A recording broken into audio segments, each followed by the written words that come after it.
Ano ito yung pinag-ipon-ipon mo ni Lord. sa aming mga pintahanan, Lord. Yes, Lord. Ngayon yung bahay-simbahan, Lord. Lord God, salamat kami, Lord. At kami rin po, Panginoon, ay humihingi, Lord, ng kapatawaran, Lord, sa aming mga kulangan, Lord, sa inyo, Lord. At alam namin, Lord, na kami inyong nauunawaan, Panginoon. Lord God, humihingi po kayo, Panginoon, ng gabay at patnubay sa inyo, galing sa inyo, Panginoon. Lord, minsan pa, Lord, natin mo itong magabayan, Lord, at bawat sa amin, Lord.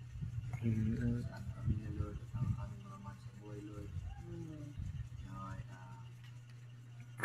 Minsan napapakinggan po namin, Lord. Sa araw nito, Lord, ay magsilbing kalakasan sa amin, Lord, sa araw-araw, Lord. Naway, nalang po, Panginoon, mapalakas kami, Panginoon. Alam po namin na walang imposible sa inyo, Panginoon, sa inyong pangalan, Lord. Kaya humihingi po kami, Lord, ng tulong, Lord.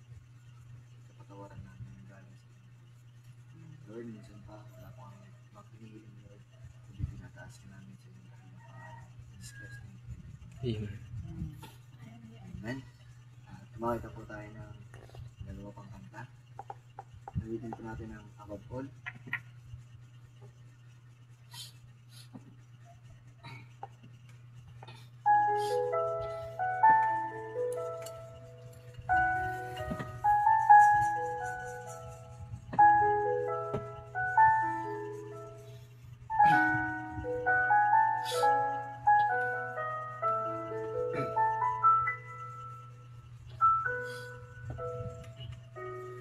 Above all powers, above all kings, above all nature and all creations, above all wisdom and all the ways of men. You were here before the world began. Above all kingdoms, above all thrones, above all wonders the world still knows, above all wealth, the treasures of the earth. There's no way to measure God your word.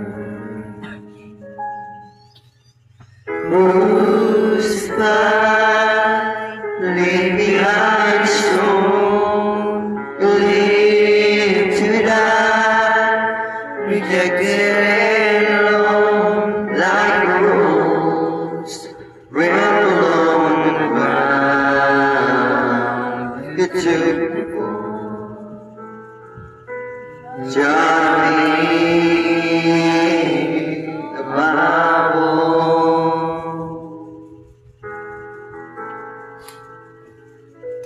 Above all powers, above all kings, above all nature and all beings,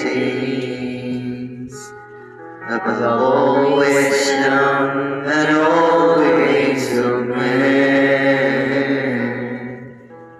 You were here before the world began.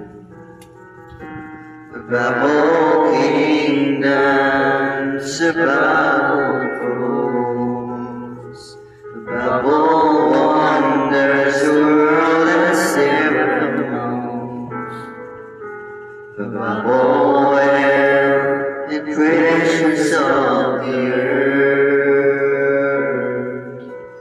There's no way to measure what you're worth.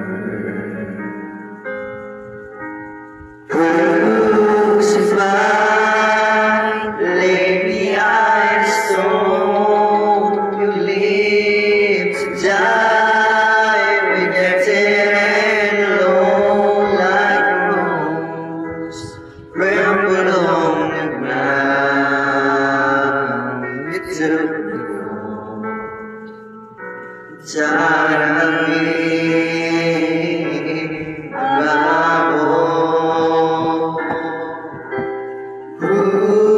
crucified, laid behind a stone. You need to die, rejected and alone, like a rose, trampled on the ground. To child of me, above all.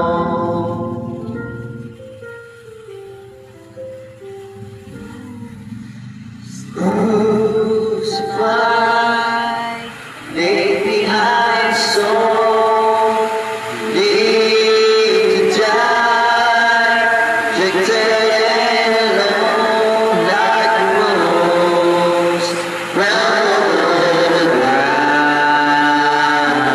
You took the fall, child of me.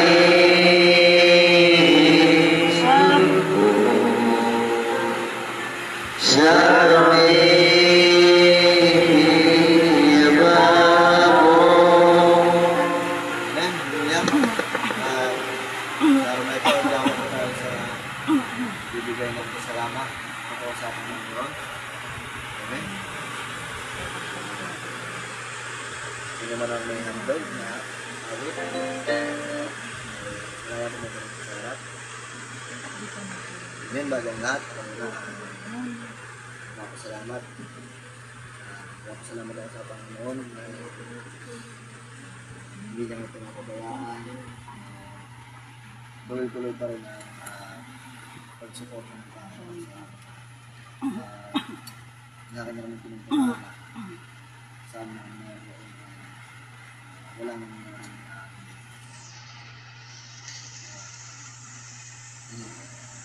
thank you, Sister Jenny.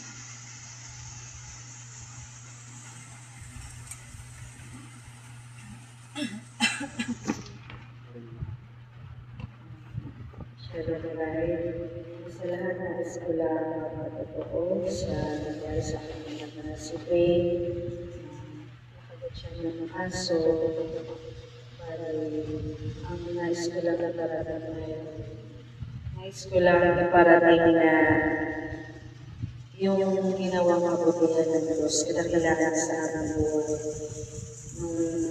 Nung nangyari sa Faye ay kumbaga nakitaan siya, natakot kami kumbaga pinagninaan bilang tao dahil sa nangyari sa aming anak na kahit na natusukan na namin siya noong una, may nakitaan siya ng mga simptomas. Nahirapan siya huminga, sumasakit lalo ang kanyang ulo, at nagkaroon siya ng mga rashes. Halos iyak kami ng padalaw ng kasama na sa anak. Siguro bilang magulang ang mararamdaman. Ngunit hindi kami pinabayaan ng Panginoon. Napapasalamat ako kay Lord dahil binigyan niya kami ng lakas ng loob at matibay na pananampalataya na kailanman ay hindi niya papabayaan ng bayan. Overcomer ng bayan. Kaya napapasalamat ako sa Panginoon sa kadakilaan sa aming buhay na kapag wala ang gagawin mo ang pinairal mo ay magiging malakas ka. Kumbaga nagpapasalamat ako dahil napakabuti ng Panginoon na isa kami sa kabilang na bride. Ang bride ay talaga hindi niya pinapabayaan ang kaibigan. Kaya bilang pasasalamat sa Panginoon ay nais namin ang alin at awitin na drawing close to you.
else can take to feel the warmth of your embrace. Help me find a way, bring me back to you. You're all I want. You're all I've ever needed. You're all I want. Help me know you are near.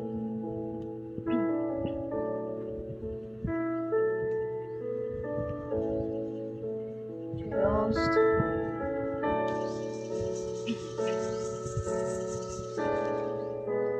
never let me go.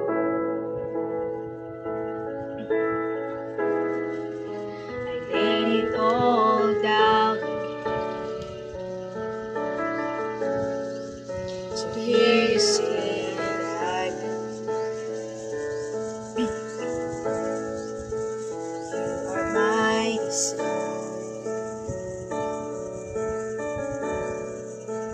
No one else will do. There's nothing else can take your place to feel the warmth of your embrace. Help me find a way, bring me back to you. You're all I want. You're all I've ever needed. You're all I want. Help me know you are near. You're all I want. You're all I've ever needed. You're all I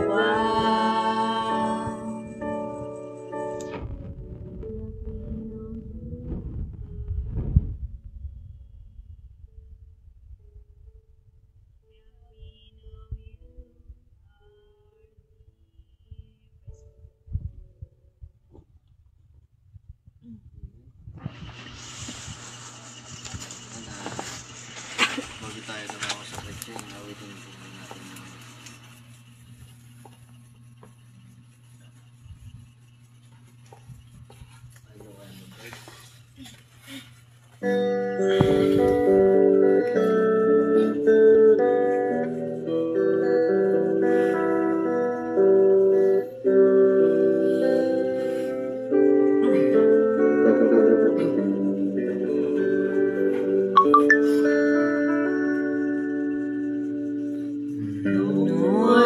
the bride that you return for.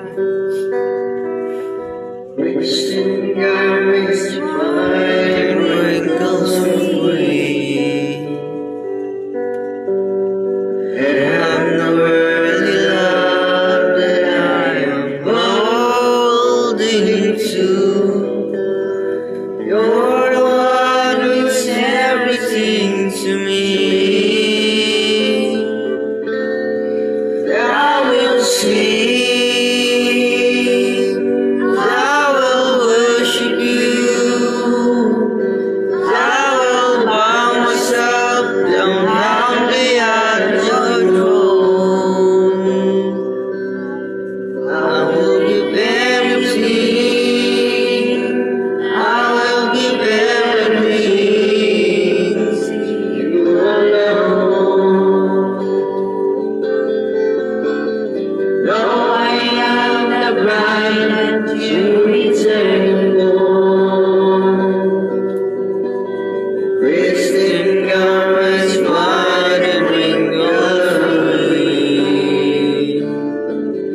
I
The Bluetooth device is ready to pair.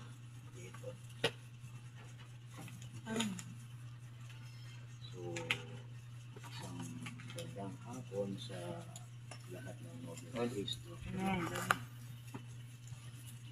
Sa muli, narito tayo na nagaganap na we are still waiting for the coming ng ating Panginoon, si Lord Jesus Christ, na ito yung pinakang climax ng ating paglilingkod. Ito yung inaasahan natin. Kung wala yung pinakang main event, walang saysay yun, o walang patutunguhan lahat ng papagal, maging yung mga nauna ay mananatiling hindi pa rin matatapos yung kabuuan ng kwento, sapagkat tayo yung pinakang huling bahagi para yung saysayan ng ito ay sa atin, sa dulo ng panahon, dito sa panahon natin matatapos. Sa hapong ito ay lubos ang kagalakan ko na bagamat marami yung mga bagay na gusto natin sabihin, baga yung mga katotoon natin minsan hindi na natin ma-express, pero alam natin na apaw yung kagalakan sa puso natin dahil ramdam natin ang pagkilos ng Panginoon sa buhay natin. Totally hindi talaga tayo kahit man kailan, kaya minsan na andyan yung bahagi na parang nararamdaman mo na nangihina ka bilang tao, pero still sabi nga yung pangako na binigay sa atin, we will not leave, hindi tayo iwan ng ating Panginoon na comfortless. Parating siya ay kasama natin. So ito yung magandang balita, dahil kung siya ay namatay, siya ay tinilibing at muling nabuhay, naandun parati tayo. Hindi tayo kailanman nawalay. Hindi na tayo iniwan. Kaya yung kaalaman ng sanlibutan, siya ay matatagpuan sa yung paniniwala na kung nasaan yung langit ay hindi ganoon. Sabi nga, heaven is my throne and earth is my footstool. So, langit yung kanyang trono at yung lupa ay yung kanyang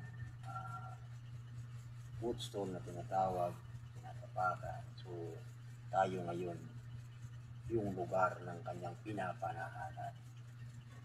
Kaya naandun din tayo kasama niya. Sa dakong kung nasaan ang ating Panginoon, dito rin sa atin. Walang iba.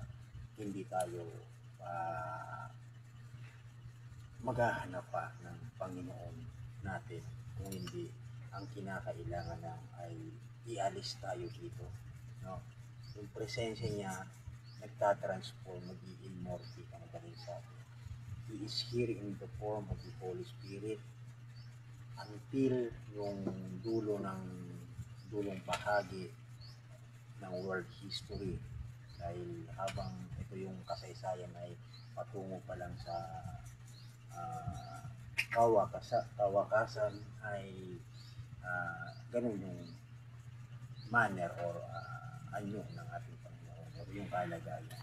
But someday na magiging kasama natin siya the way kung paano nakita ng sa kanyang first coming, nahawakan, ibig sabihin yung pinakang corporal body ng ating Panginoon. But as of now, yung corporal body na iyon ay nasa right hand ng ating Panginoon. So, means power and authority. So, definitely, hindi man talaga kung saan lang. Hindi lang ito yung panahon kung kailan na siya ay nasa ganoong kalagayan. Pero being omnipresent, He is present everywhere. So ngayon, yung present ng ating Panginoon, yung unrecognized na Diyos. Sino yun?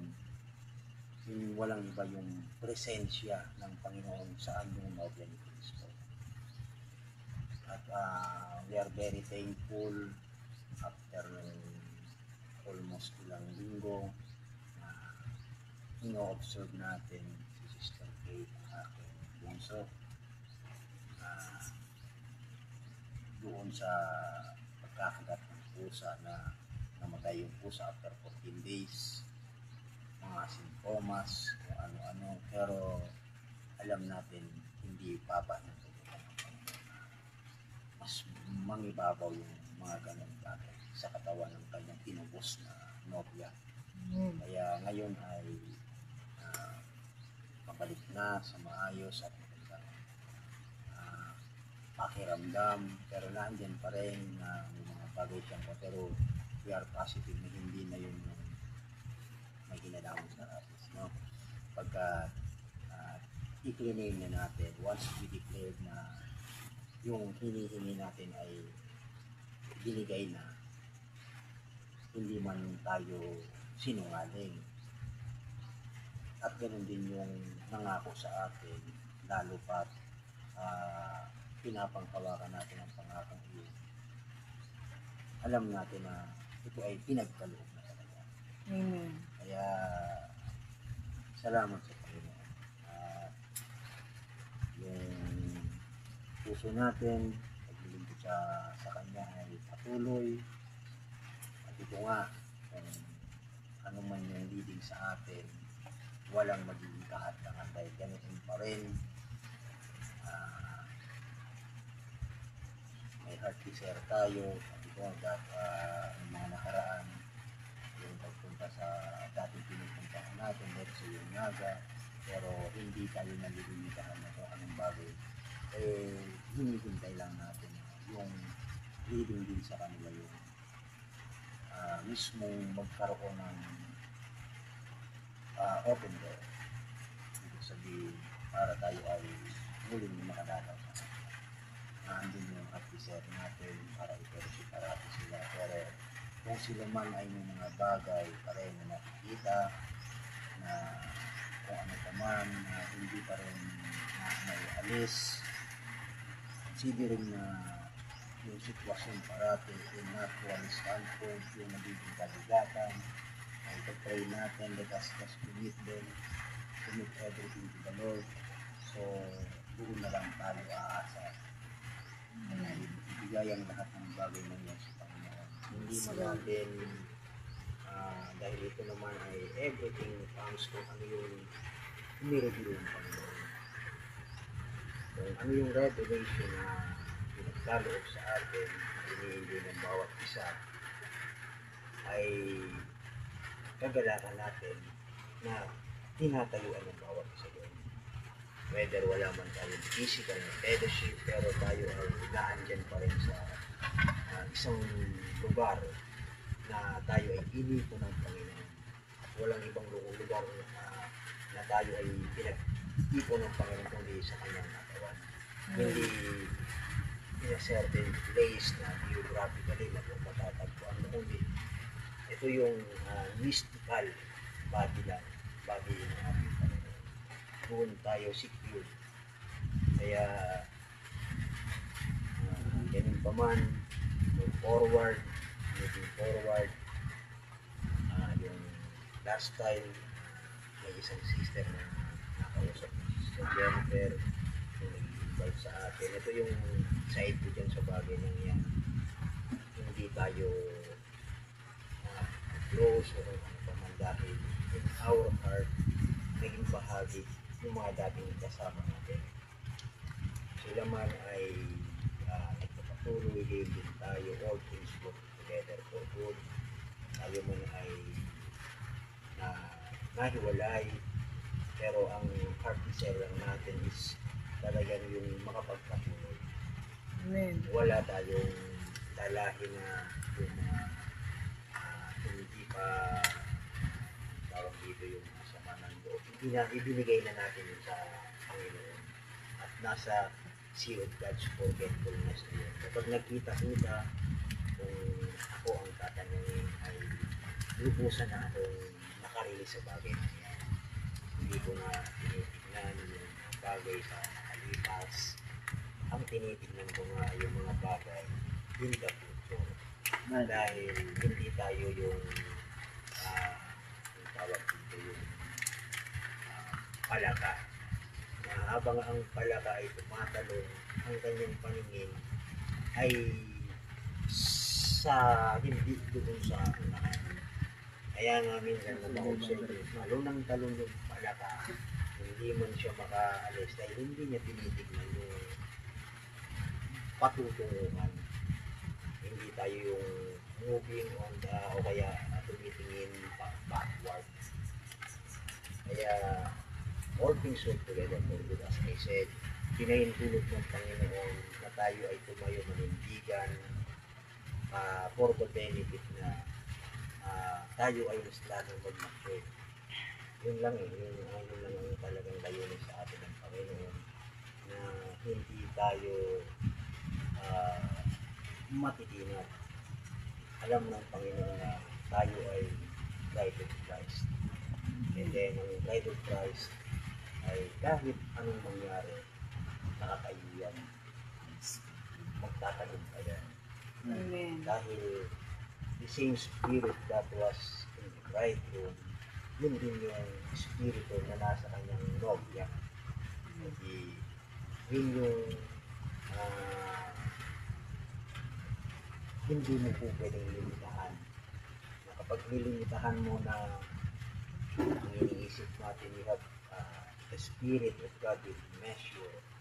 So, yung mga bagay din na kayang gawin ng isang bride, magkaroon yung kalisipan na very limited, ay malilimitahan.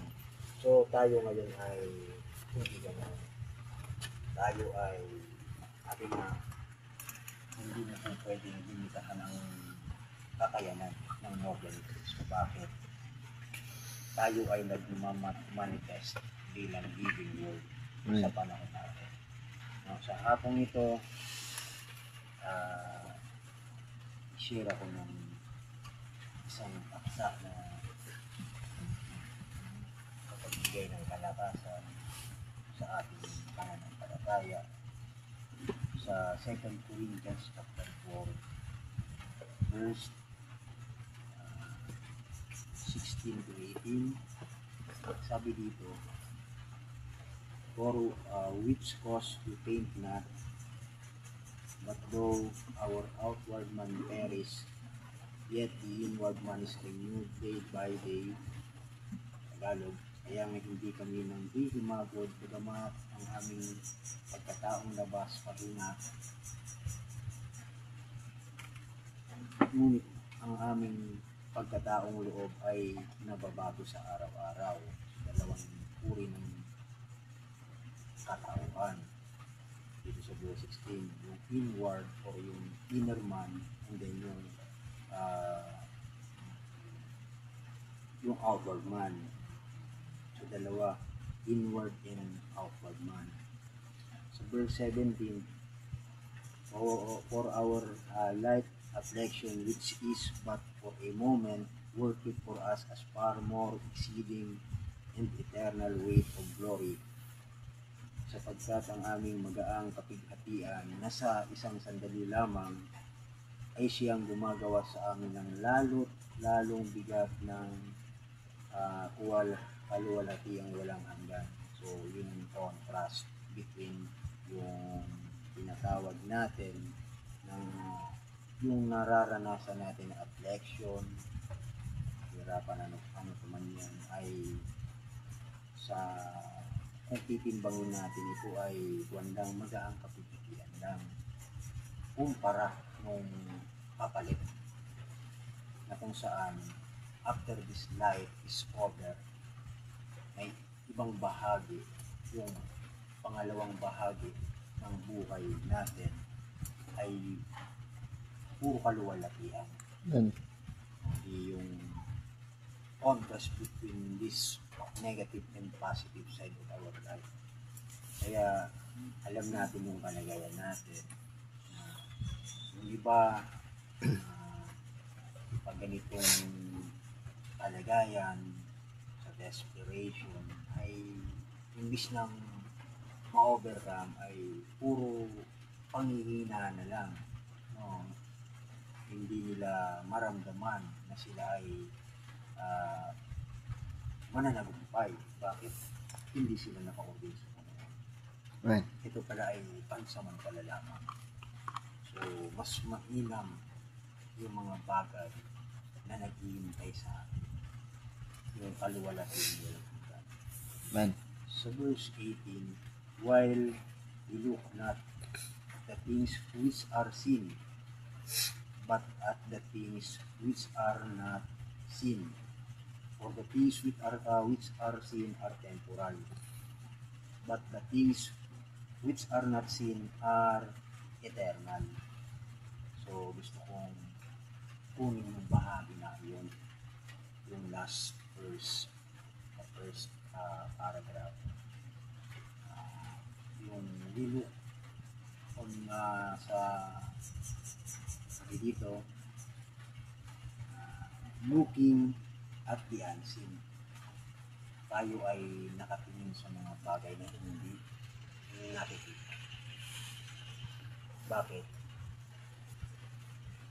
Yung mga bagay na hindi nakikita ay yun yung mga bagay na eternal. At yung mga bagay naman na sa kasalukuyan nakikita natin ay yun yung mga bagay na temporal. Amen. Sabi dito, samantalang kami ay nagsisitingin hindi sa mga bagay na nakikita, kundi sa mga bagay na hindi nakikita. Sapagkat ang mga bagay na nakikita ay may katapusan. So, ibig sabihin lahat ng visible things sa kasalukuyan papunta doon sa tinatawag na ending. May katapusan yan. Because may mga bagay talaga na nakadesenyo. Temporal things lang sila. Lalo yung mga bagay na hindi totally bahagi ng original plan of God. Amen. Yun. Kung tutusin mga kapatid, anything that was spoken with by God, yun ay bahagi ng eternal things. So, we cannot or you cannot annihilate anything. Anything. Tinuturo ko dito, lahat ng nasa kaisipan ng ating Panginoon. Pero dumating yung interruption ng God's program. Pumasok yung kalaban. Alam niyo ba kundi si Satan. Pagpasok ni Satan, lahat ng mga bagay na iyon na nauukol sa programa ng ating Panginoon na interrupt. So nagkaroon ng beginning. Kapag nagkaroon ng beginning, may ending lahat yan. Amen. So even yung time, makikita mo, darating ang panahon na ito ay mawawala. Bakit? Ang time kasi, ang oras, may beginning yan. Kaya makikita mo, constantly unrolling itself. Yung mga bagay, although nasa time element tayo, parati pa rin na parang umiikot, ina-unroll yung sarili. Bakit? May purpose ang Panginoon. Yung bagay lang yun, kagaya sa atin, ang umpisa tayo sa first birth natin.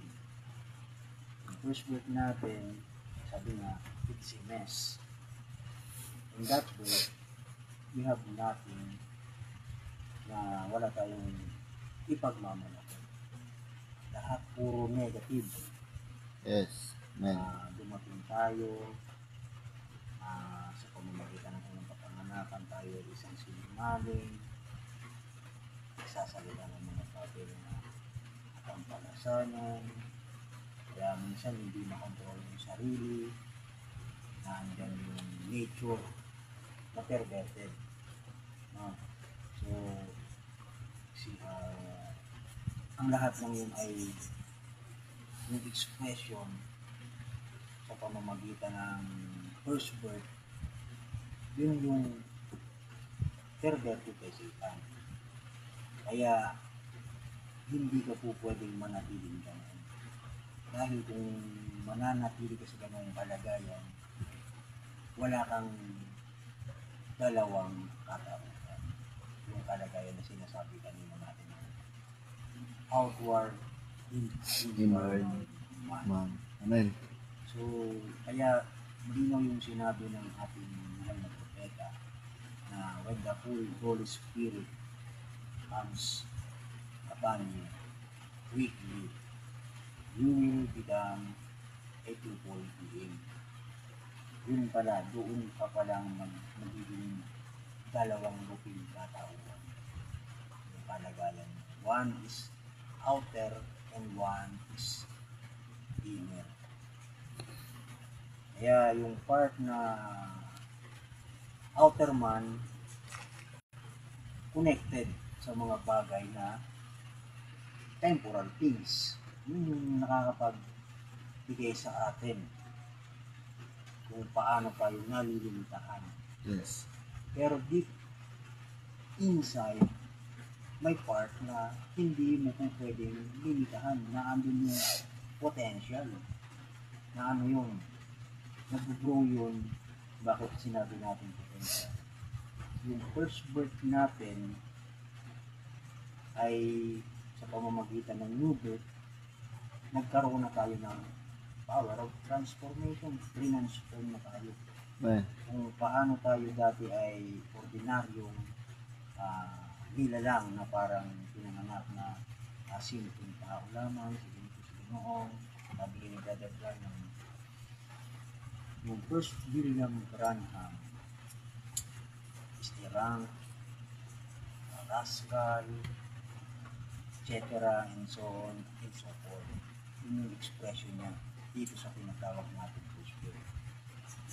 Pero nung siya ay nagkaroon ng experience ng regeneration. Ano yung regeneration? Pag sinabing regeneration, you became a new person in the same old temple. A new creation. Hindi yung luma, kung hindi ikaw ay naging bagong nilalang. Ano yung bago ng yun? Yun yung expression ng inward man mo. Anong inward man natin? Yung representation bilang anak ng Diyos. Ikaw ay galing sa Diyos. Amen. Ikaw ay binhi ng Diyos. At yung bahagi ng yun, seed, word, gene, lahat yun ay bahagi ng eternal. Kaya ikaw ngayon ay naging eternal being. Amen. Ito lang ang kinakailangan. Sabi ko nga na-transform. Then after this life is over, mayroong tinatawag na una, new birth. Kasunod ng new birth na yan, may transformation na nare-renew day by day. And afterwards, magkakaroon niya ng translation. So, from corruptible to incorruptible. Ang mga bagay na temporal, mapupunta tayo sa ibang bahagi na kung saan tayo ay nagiging eternal. Na kung saan there is no time such as ganito Monday, Tuesday, and then wala nang araw o gabi. No? Puro nilang araw. Kasi kapag may day and night, nagkakaroon na ng pag-ikot yung mundo. So, doon pumapasok yung tinatawag na oras. 24 hours a day.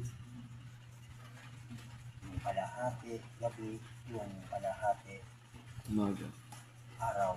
Kaya may pagkakataon din, iba-iba yung weather condition, kagaya ngayon, may masamang panahon, expectedly, bukas ay magiging maulan, ganoon, dala ng bagyo, ganoon. So yun ay bahagi, epekto ng pagka-interact ng programa ng ating Panginoon sa pamamagitan ng pagpasok ng foreign condition. So ngayon, sabi dito, we are told that we have an outward man and an inward man. And the outward man look by his eyes. So ito, the outward man, which is yung physical being natin, physicality natin, yung natural man. Ang outward man natin looks by his eyes. Ito, mata. And the inward man walks by faith. So, magkaiba. Kaya, ikinwento itong Brother Branham. Parang yung sa Chief William. Yung experience ng Chief William. Yan yung Brother Branham. Gusto ganito ganoon. Ano kanya yung gusto ka. Sabi sa kanya, pretty good and then pretty bad. Bakit? So, naikwento niyo yung tungkol sa tinatawag na two dogs. Ano yun? May black and white dogs. Na kung saan yung black dog is more sa mga bagay na temporal things, no? Bagay na nauukol sa mundo. While yung white dogs is yung mga bagay na makalangit. But it depends, sabi niya, kung sino yung pinipid mo. No? Kaya ito yung experience ng isang totoong new birth na tao. Especially yung bride of Christ, kagaya natin. Na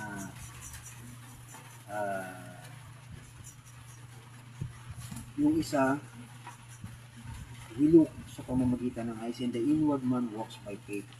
Alam natin na yung faith is a revelation. Settled tayo sa bagay na mga pangako, mga ganoon, pero hindi pa rin na maalis dito sa kalagayan bilang God-man. Kung paano nag-manifest sa ating Panginoon yung kalagayan na naging God-man siya, yung race na yun, ganoon din. Doon tayo nakapatong. Na-experience ang ating Panginoon na siya ay nagutom, nagkasakit. So, sinusubukan dayain ni Satan. Ganoon din mga kapatid yung kalagayan ng anak ng Diyos. No, ng bride of Christ. Kaya, while we are hearing this tabernacle of flesh, this flesh, itong body natin ito na tinatawag na corruptible body pa rin, nag-groaning tayo. Nag-groan tayo eh. Pero alam natin na yung advantage sa kalagayan natin, by revelation, nakikita natin yung mga bagay na hindi nakikita ng iba. Yun yung mga unseen things. Ang sa kanila, very limited lang. Isa lang kasi yung ginagamit nila, yung mata. Pero tayo, sabi nga, yung offerman natin, meron din tayong paningin. Yung especially yung tinatawag na 5 senses, hindi naman nawala yung totally nung dumating nung tayo ay nangyayari. Nung tayo ay naririnig. Dahil habang naandito tayo, sabi ko nga tabernacle, kailangan natin itong 5 senses na ito to contact earthly things. Yung mata, nakita, yung pagdamdam, makaramdam, yung sense of hearing, tayo na, makarinig, kumakain tayo, yung tatak natin, ang lasa, ano ba, ganoon yun, yung five senses natin, to contact with the things. Pero yung isang bagay na connection na meron tayo is yung tinatawag natin na six senses. Yung six, walang iba kundi yung super faith natin. Yung super sense natin, yung faith. Ano yun? Sabi dito, so we have to be, when the inward man walks by faith, so we have to be led by one of these two persons. Outward man himself. Inward man is God. Yung outside, tao. Yung inward man, nililit tayo sa pamamagitan ng kung sino yung sabi nga natin yung nire-represent natin. Sino yun? Yung God na walang iba kung hindi yung Elohim na walang iba yung eternal one na nasa atin. Inward man is God. You see, we do not see with our eyes. Though many times we have thought that we see with our eyes, we only look with our eyes. We see with our heart. Magkaiba pa man yung look sa yung see. Ayun mo.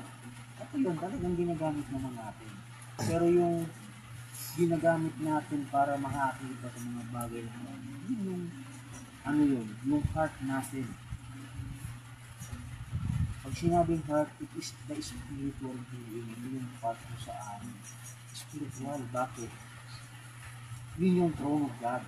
Sabi nga, natin ganina, heaven's my throne, earth is my footstool.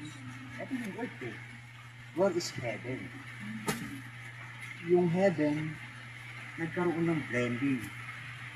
Yung time and eternity blends together. Ano yun?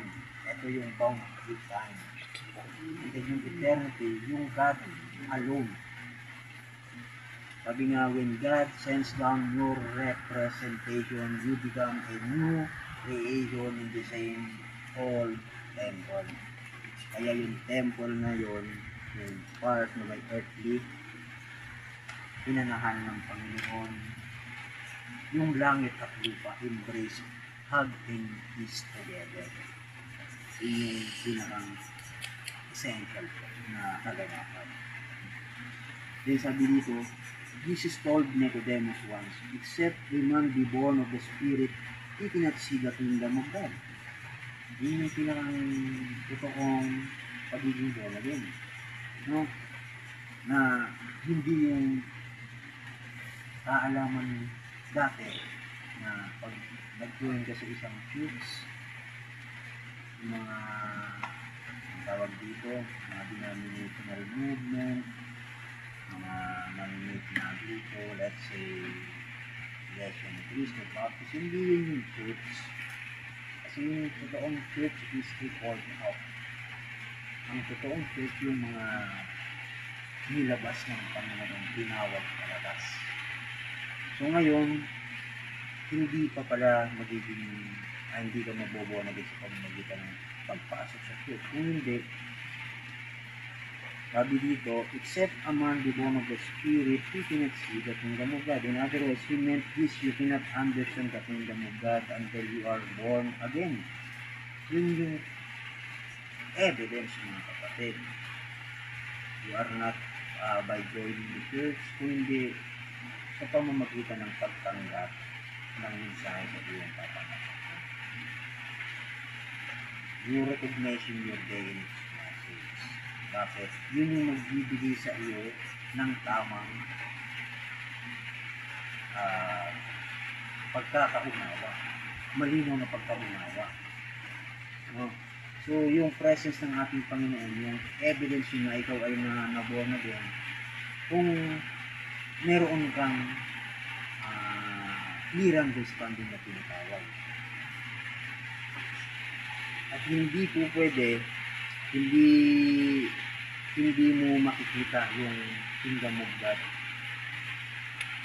You cannot see the kingdom of God kapag hindi ka naborn again. To be born again is to be truly baptized with the Holy Ghost. And what is the baptism of the Holy Ghost? The evidence of being baptized with the Holy Ghost is when you can receive the word for your day. It is not some season. Kung hindi, ito yung tinatawag natin na clearance. Then sabi dito, sometime ago the critics used to say that God certainly made a mistake when He said, yung mga unbeliever, mga critics, yung iniisip nila sa part na ito, ang Diyos ay nagkamali. Sa Proverbs 1 kasi, tawag dito, ito Proverbs, is sabi ng Bible na as a man thinketh in his heart, so is he.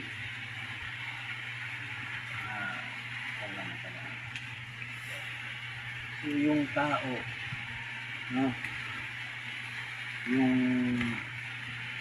natin sa dito.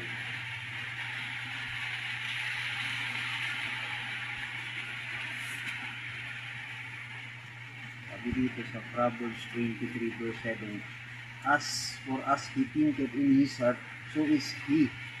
Ibig sabihin, sapagkat kung ano ang iniisip niya sa loob niya, ay ganoon siya. Kaya, tama yung kasabihan na kung sino yung nakaluklok sa trono, kung ano yung sino yung yun din yung makikita sa iyo. Ibig sabihin, by their fruits you shall know them.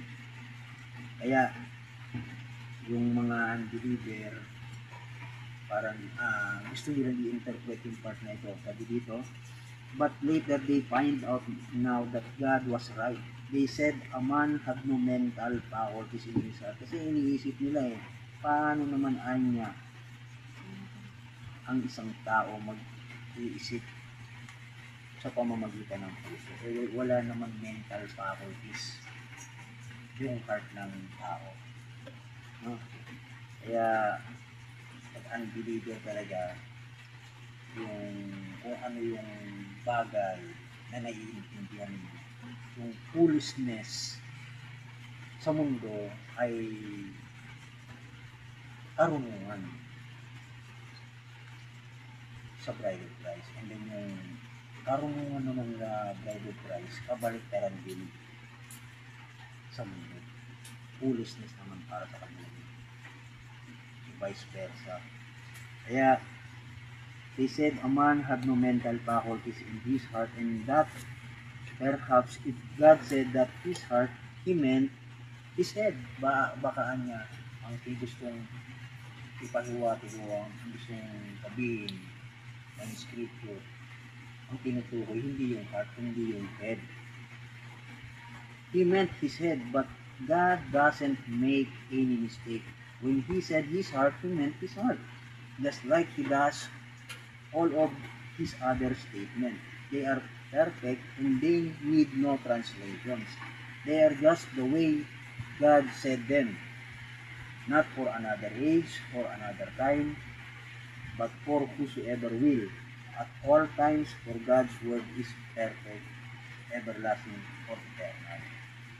So, hindi po pwedeng i-interpret kung ano yung eksaktong sinabi na as a man thinketh in his heart, so he is.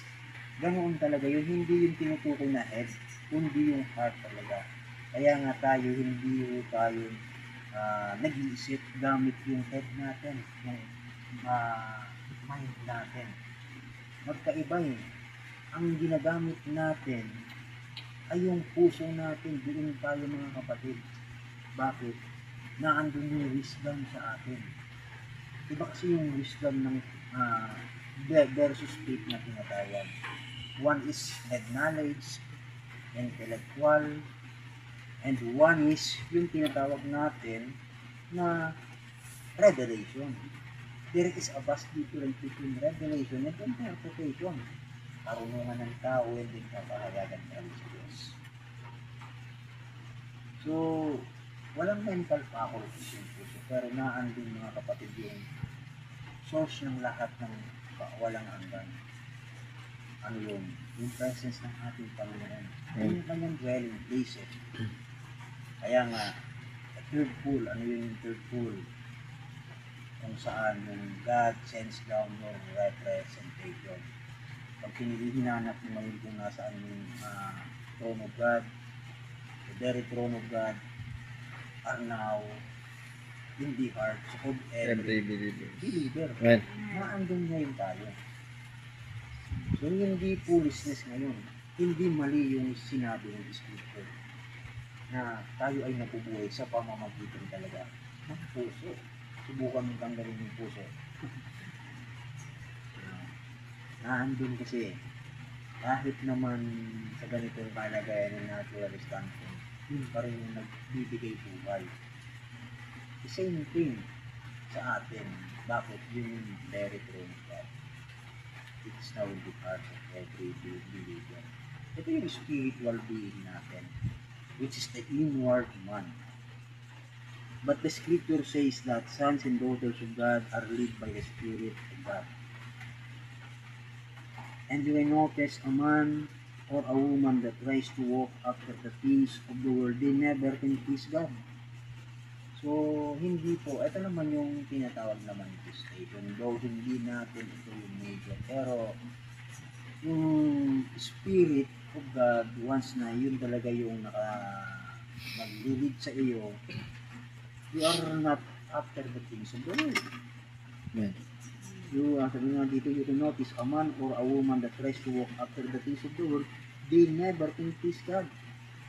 Although ito, still subject, pero under the leading ng Holy Spirit, may mga bagay na ang nagko-control pa rin sa atin is yung control tower natin. Amen. Na ang hangarin natin gumawa ng magandang bagay. Gumawa ng mabuti.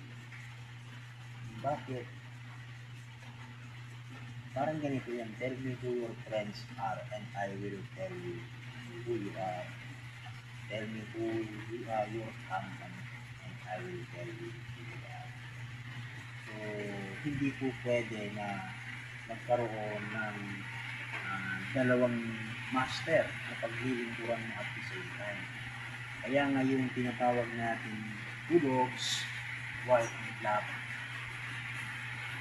gaya ng kalagayan ng people being, yung isa subject bilang heavenly, ang dala nun ay buhay. Pero yung isa, corruptible, yung natural man, kailangan yun baguhin. At mababago yun sa pamamagitan ng quickening power na naandyan sa iyong maloob-loob. Sa pamamagitan ng inner man. Kung saan yun yung powerful, saan ka nakakita na mas makapangyarihan yung dilim kaysa sa liwanag. Walang ganoon. Pag dumating yung liwanag, automatically nag-fade o nawawala yung dilim. And then sabi dito, but a man or a woman that will not look at the things of the world but just go according to the leading of the Spirit, they're usually in the will of God. So no question about it. Hindi mo natin ito major. Bakit? Alam natin yung perfect will ng ating Panginoon. Sabi nga, hindi ito yung part na if you don't do this or if you don't do that, hindi ka maliligtas. Hindi na ganoon. Ginagawa mo na lang yan dahil alam mo bakit ka nang ligtas. Amen. Ginagawa mo na lang yan dahil you are in my at your father's business. Ganoon yung business ng kung kanino ka anak. No, kung halimbawa anak ka ng Diyos, yung gagawin mo ay yung mga bagay, sabi nga ng ating Panginoong Jesus na siya ay nasa earthly ministry, it is not my will, kundi it is the will of the Father. Pag sinabing asan yung Father, it is the Father that dwelleth in me. Amen. It is not me that doeth the works. It is the Father that dwelleth in me. So yun yung mag-manifest sa sa buhay ng bawat tao. Mm. So hindi natin work out yung bagay na para tayo ay makagawa ng mabuti. Kundi tayo ay dating mabuti. Amen. Ang lahat ng galing sa Panginoon ay mabuti. Kumbaga, yung buwan ng yun, fountain, ay talagang aagos. Kung ano yung source, from the source, kung ano yung galing sa buhay ng Panginoon, the same life, the same ministry, the same manifestation, all the same. Hindi po pwedeng yung binhi mamumunga ng hindi naayon sa kanyang uri. Amen. Let every seed bring forth its kind. So sabi dito, according to the reading of Scripture, they're usually in the will of God. That is the great fight tonight. Satan took the eye, a man's head, to control him by his head. God took his heart. Kaya nga, madalas ito yung greatest battle ever po. Yung isip at saka yung puso ng tao. Pero sa atin, praise be to God who gave us the victory. Binigay niya eh, kapag tagumpayan niya. As long as you know who you are, alam mo kung saan ka nakatayo at alam mo kung saan ka pupunta. That is yung pinakang bagay na magsisettle ng lahat ng mga questionable bagay. Hindi na, kaya nga pagdating doon, so yung last topic na hindi pa natatapos kasi ito ay discuss natin doon sa daraga, yung all that you ever love and all that ever love will be there. Yun yung hindi matanggap-tanggap din ng karamihan. Bakit? They are trying to work out their salvation. Pero hindi mo, wala kang magagawa. You cannot merit your own salvation. Because it is a gift of God. Huwag sinabing gift, hindi ito, hindi mo ito makukuha na pagpagalan mo. Halimbawa, nagustuhan ka, napili ka na kursunadahan ka ng isang lalaki. Ang gagawin sa iyo ng lalaki, kahit hindi ka humingi ng isang bagay, ng ano pa mong bagay, bibigyan ka ng regalo. Right. Ganoon yun. Let's say, Mr. Denny, hindi mo na kailangan humingi ng cellphone. Di ba? Dahil alam ng asawa mo, ng bride mo na kailangan ng cellphone. Pero ganoon pa rin minsan, no? Parang gusto mo pang i-work out yung salvation. Hindi ganoon. You cannot merit your own salvation. It is a gift of God. No? It is not him that will it, nor him that runneth. It is God that showeth mercy. So kapag nagustuhan ka, o hindi mo na kailangan na humingi. God knows kung ano. Dahil ika nga, kung sa natural standpoint, yung magkasintahan, in the first place, hindi yan nagtatanong kung gusto niyang magkaroon ng excitement o talagang maipakita niya na kung gaano niya mahal ang isang babae. Hindi niya tatanungin na kung ano gusto. Ang ginagawa niya, siya ang inaalam niya sa paraang hindi alam ng babae. No? Yung iba nga, ano kaya ang gusto nga niya ng babae na matanggap na regalo. Hindi ganoon. So, the same thing mga kapatid, kung bakit ibinigay yung ganong privilege sa ating paglilingkod. Sa paglilingkod natin sa Panginoon na yung all that you ever love, you ever love and you have never loved, God has provided you. Bakit? Ganun tayo kamahal ng Panginoon. And God knows how the intent of our heart na Kasi nga, hindi naman tayo totally magiging masaya pag dumating yung pinakang yung event na pinakamihintay natin. Let's say yung dumating na yung second yung final change na andun na tayo. Tapos may naiwan. Although hindi naman ganoon yung carnality na yung mangyayari na yung kaisipan pa rin natin is ganoon. Pero, ipinatol ng Panginoon yung mga bagay-bagay. Kaya nga, pinakita kay Moses. Yung ano yung nakita ni Moses? Yung temple, may 3 courts. Ganun din yung ginawa niya. Kung ano yung mga bagay na nakita din ni Brother Branham doon nung siya ay nagkaroon ng experience about translation in the 6th dimension, sinabi din ng prophet na as real ng kalagayan natin dito. Pero ang pagkakaiba lang is yung positive o negative ito. No? So ngayon, ang tinutukoy ko is alam ng Diyos yung kagalakan ng kanyang bride of Christ at walang ibang magbibigay ng kagalakan sa atin maliban din sa paglulungkot natin sa kanyang relationship na is naandun din yung loved ones natin. Kaya nga, di Rahab, diba? Binigyan si Rahab ng authority. Binigay sa kanya kung ano man yung gusto niya ay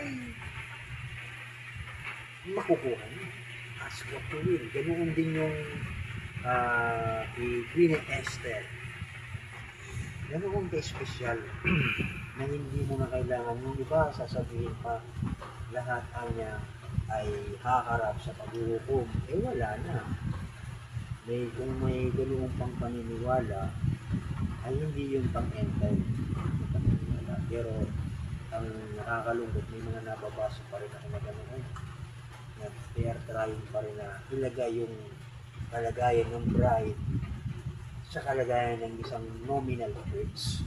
Sila kasi yung may iwan na gusto pa nilang maging part ng tribulation dahil without yung tribulation hindi sila magiging. Ito yung virgin time para sa kanila. So sa bride na kalagayan, siya ay sinless.